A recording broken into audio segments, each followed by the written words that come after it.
Should also point out that you've also created other companies. Yeah, that's right. Telecom companies. That's right. What else?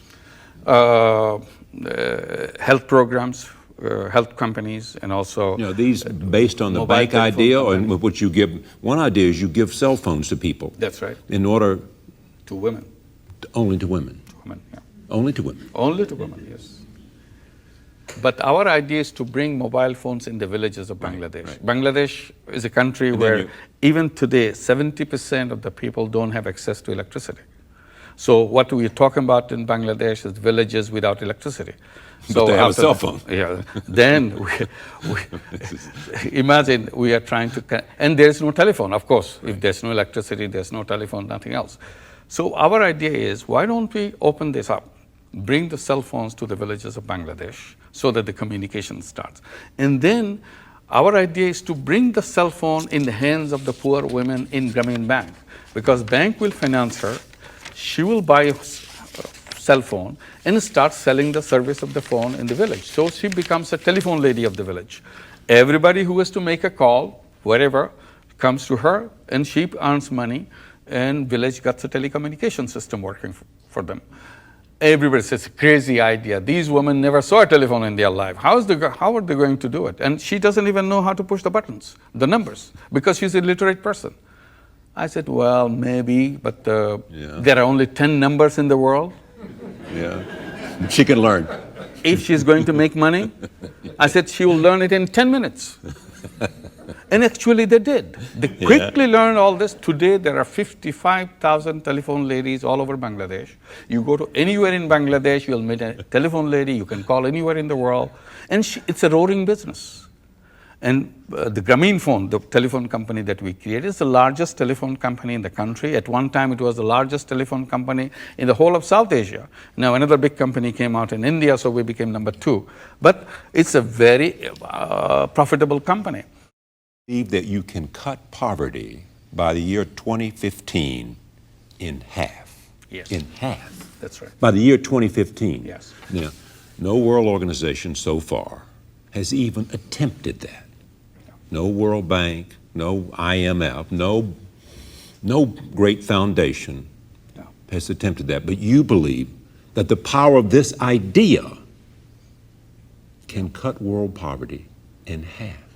How many people in the world are poor in terms of the standard definition? Standard definition, 1.3 billion people on this planet, under $1 a day. Under $1 a day. Yeah. And if you take under $2 a day, that's 3 billion people. Can you take a billion and a half of those people and lift them out of poverty, or you can help them lift themselves? Yeah. Billion and a half. Yeah. Yeah. This is the greatest commitment human being ever took for themselves, that we want to reduce the number of poor people by half by a certain date. In this case, it's 2015. We're talking 11 years. Yes, it's a doable thing. We're still saying that it's a doable thing. You need a Grameen Bank which comes out and do that. Right. There are a lot of people on welfare, for example. Again, I'm opposed to charity. I'm opposed to give away. Because by giving away, you are taking away the initiative from the person. The person just sits there and said, okay. And the pride. Enterprise is gone. And number 2, you're taking away the dignity from the person.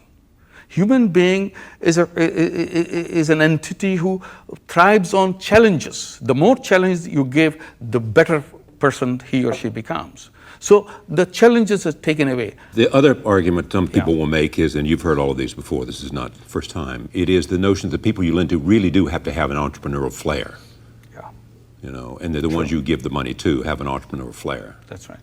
That may be because of culture, maybe because they have escaped the kind of mythology that might have prevented them from having an entrepreneurial flair. But again, I have a very strict position on this particular issue.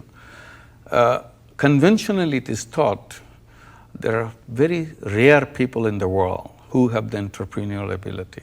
They lead the industry and everybody else work for them. The rest of the human being have to work for them because these are limited number of people.